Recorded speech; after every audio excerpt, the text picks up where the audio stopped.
morning, I have made a model of acid rain, its causes, effects, and solutions. Let's begin with the discovery of acid rain. The scientist who discovered acid rain was Robert Angus Smith. He coined the term acid rain in the year 1852. Now, I'm going to say what is acid rain. Acid rain is rain that has been made acidic by certain pollutions. Another way to define acid rain is rainwater with a pH less than 5.5 is considered as acid rain. Now, the first part, causes.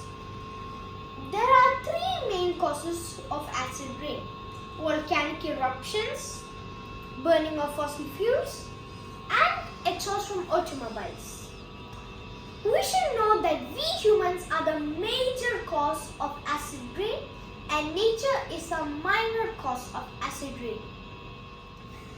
All three of these give out emissions of carbon dioxide, sulfur dioxide, and nitrogen dioxide.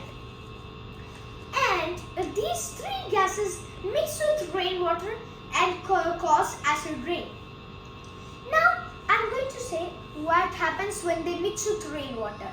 When sulfur dioxide mixes with rainwater, it makes sulfuric acid or sulfurous acid, H2SO4 or H2SO3. But when nitrogen dioxide mixes with rainwater, it makes nitric acid, HNO3. When carbon dioxide mixes with rainwater, it makes carbonic acid, H2CO3. Now, moving on to the effects of acid rain. The first effect of acid rain is on plants. We all know that plants have a waxy coating on their surface.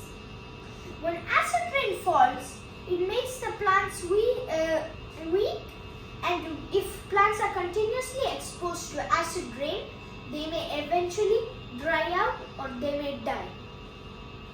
The second effect is on soil. The soil has many microorganisms and nutrients which have a pH range to survive. So when acid rain falls, it decreases the pH from normal. Then the microorganisms die, making the soil barren over a period of time. The third effect is on animals, especially aquatic animals. Any fresh lake full of life has a pH of 6.5. But when acid rain falls, it decreases the pH. It doesn't take it that down because it gets diluted.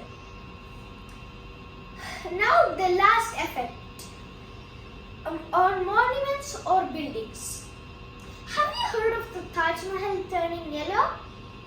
It is again because of acid rain air pollution. The marble gets eroded because of the deposition of calcium sulfate and carbon dioxide and water. Now, coming to the last part, which I feel is the most important part, is the solutions. The solution obviously lies in reducing the use of fossil fuels. And how can we do that? Carpooling. All of us have to go to our offices, colleges and schools. But we use private transport. Why can't we use public transport? It will be cheap as well as environment friendly. Another way is to save electricity, save fossil fuels and save our environment, because electricity is mostly created, or we can say produced, by the use of fossil fuels. So if we save electricity, we can decrease the use of fossil fuels. And another way is to use alternative ways to meet our energy needs, like wind energy, solar energy, etc. Thank you.